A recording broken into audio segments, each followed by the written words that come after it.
Welcome to my YouTube channel success series. आज हम पढ़ेंगे अनुपात समानुपात के बारे में। इसे आसानी से कैसे निकालें। तो आइए शुरू करते हैं अपनी क्लास। जैसा कि हम सभी को पता है, अनुपात का सिंबल ये होता है जब कहीं पर A/B लिखा है, यानी कि इसका मतलब होता है A/B। और अगर कहीं पर A/B और प्रोपोर्शनल C/D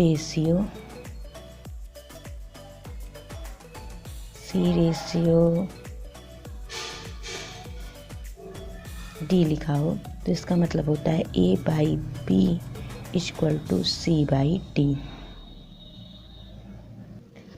हमारा फर्स्ट क्वेश्चन है A/B = 2/3 और B/C = 3/4।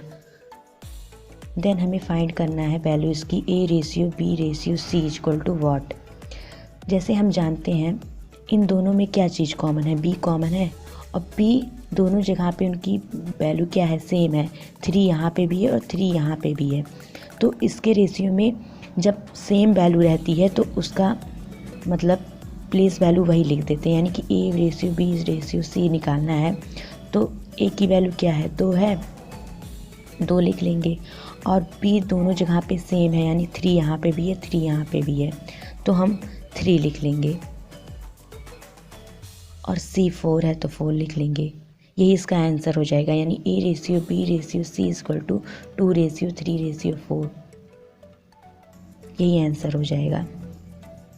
और जब सेम वैल्यू नहीं रहती है तो गुणा कराना पड़ता है, और सेम वैल्यू रहती है तो डायरेक्ट आंसर आ जाता है।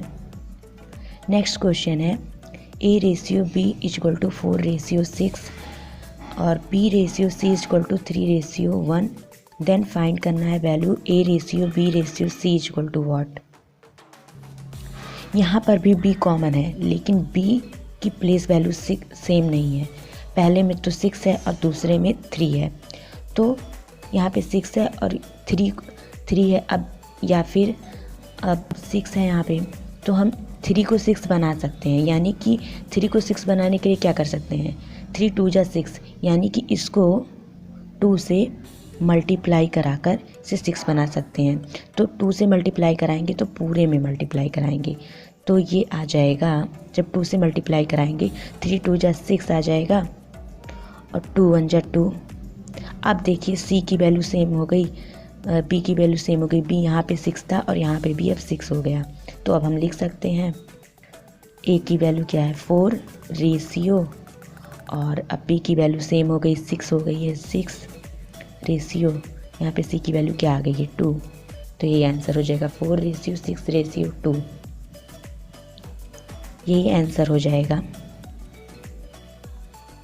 जब B की वैल्यू सेम रहती है तो डायरेक्टली वही लिख देंगे, लेकिन जब सेम नहीं रहेगी तो सेम करने के लिए मल्टीप्लाई कराएंगे। किस संख्या से मल्टीप्लाई कराया जाए कि ये दोनों सेम हो जाएं, तो यहाँ 6 बनाने के लिए 2 से मल्टीप्लाई कराएंगे, तब ये सेम हो जाएगा, यानी कि इसका आंसर हो जाएगा 4/6/2।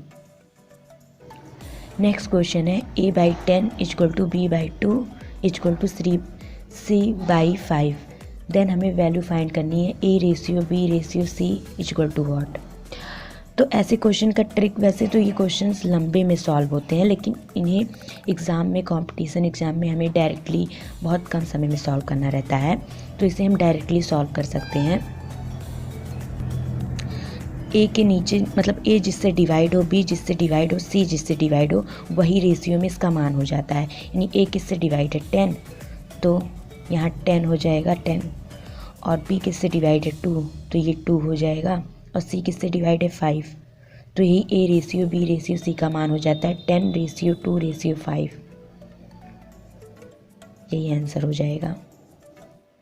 इसकी जगह पे कोई भी क्वेश्चन होता है, यानी कि अगर होता A/20, B/5 एंड C/3, तो वही आंसर हो जाता। जिससे डिवाइड रहता है वही उसका रेशियो में हो जाता है।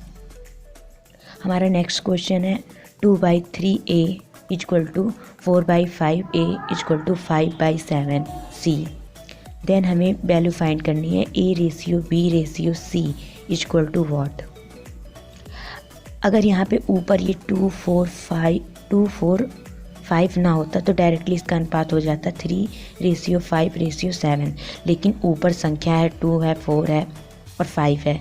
तो ऐसी सिचुएशन में जो ऊपर संख्या रहती है उनका हम एलसीएम निकाल लेते हैं। तो 2 4 5 का एलसीएम निकालेंगे, क्या आएगा? 20 आएगा। 20 एलसीएम आ जाएगा। 20 एलसीएम आ जाएगा। अब 20 एलसीएम आ गया, तो जब 20 एलसीएम आ जाता है तो ये जो ए के साथ जो संख्या है उससे इसे डिवाइड करते हैं तो 10 आता है और 10 का 3 में मल्टीप्लाई करा देते हैं, वही रेशियो हो जाता है। यानी कि 2 से इसको काटेंगे तो कितना आएगा? 10 और 10 3 जा 30। हमारा एलसीएम 20 है तो 20 को 2 से डिवाइड करेंगे 10 आएगा और 10 का इसमें मल्टीप्लाई करा देंगे तो ये 30 आ जाएगा। अब यहाँ 4 को 20 से डिवाइड करेंगे तो 5 आएगा और 5 5 जा 25, तो v की वैल्यू 25 आ जाएगी। अब यहाँ 5 से 20 को डिवाइड करेंगे कितनी बार? 4 बार। 5 4 जा 20, तो 4 7 जा 28, यानी 28 आ जाएगा। A:B:C इक्वल टू हो जाएगा 13:25:28। अगर कटे तो काट देते हैं, नहीं कटता है तो वही आंसर हो जाता है। एक बारी फिर देख लेते हैं। जब ऐसा क्वेश्चन रहता है 2/3 A equal to 4/5 B equal to 5/7 C, तो हम ऊपर वाली संख्याओं का एलसीएम ले लेते हैं। ऊपर वाली संख्या यानी 2 4 5 का एलसीएम लेंगे तो कितना आएगा? 20 आएगा। अब हमें A की वैल्यू निकालनी है, तो जो ऊपर वाली संख्या है उससे इसको डिवाइड करते हैं। तो 2 से 20 को डिवाइड करेंगे 10 बार जाएगा, उसका नीचे वाली संख्या से मल्टीप्लाई करा देते हैं। तो 10 का 3 से मल्टीप्लाई कराएंगे 30। अब 4 को 20 से डिवाइड करेंगे कितनी बार जाएगा? 4 5 जा 20 और 5 आया तो 5 का नीचे वाली संख्या से मल्टीप्लाई, 5 5 जा 25 लिख लेंगे। अब ये 5 है, 5 को 20 से डिवाइड करेंगे तो कितनी बार जाएगा? 4 बार। 5 4 जा 20 और 4 बार गया यानी 4 आया और 4 का 7 से मल्टीप्लाई करा देंगे, 7 4 जा 28, यानी यही इसका आंसर हो जाएगा। हमारा नेक्स्ट क्वेश्चन है 5A equal to 13B equal to 7C। अब ऐसे क्वेश्चन को कैसे सॉल्व करें? यानी कि 5A equal to 13B equal to 7C। तो अब A की वैल्यू निकालनी है, तो A की वैल्यू निकालने के लिए हम A को छुपा लेंगे। बचा क्या? 13 7 और 13 7 जा जो बची संख्या है उसका आपस में मल्टीप्लाई करा देंगे। तो 13 7 जा 91 लिख लेंगे। फिर रेशियो कर लेंगे। अब हमें B की वैल्यू निकालनी है तो B को छुपा लेंगे। बचा क्या? 5 और 7, 5 7 जा 35, तो B का वैल्यू क्या आ जाएगा? 35।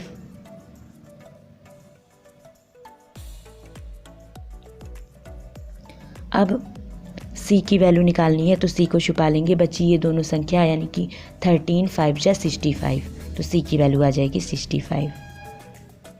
यही आंसर हो जाएगा। एक बारी फिर देख लेते हैं। 5A equal to 13B equal to 7C दिया है, तो अब हमें ABC का रेशियो निकालना है। तो अब A का मान निकालने के लिए A को छिपा लेंगे। बचेंगी 13B इक्वल टू 7C, तो जो बची संख्या है उनका आपस में मल्टीप्लाई करा देंगे। तो 13 7 जा 91। अब फिर B की वैल्यू निकालनी है तो B को छिपा लेंगे। बचा क्या? 5 और 7, तो उन दोनों को आपस में मल्टीप्लाई करा देंगे, यानी इसका और इसका। तो 5 7 जा 35 आ जाएगा। अब C का निकालना है तो C को छिपा लेंगे। तो 13 5 जा 65, यानी कि रेशियो आ जाएगा 91 रेशियो 35 रेशियो 65। यही आंसर हो जाएगा। नेक्स्ट क्वेश्चन है 3P इक्वल टू 2Q और 2Q equal to 3R। Then हमें वैल्यू फाइंड करनी है P ratio Q ratio R equal to what.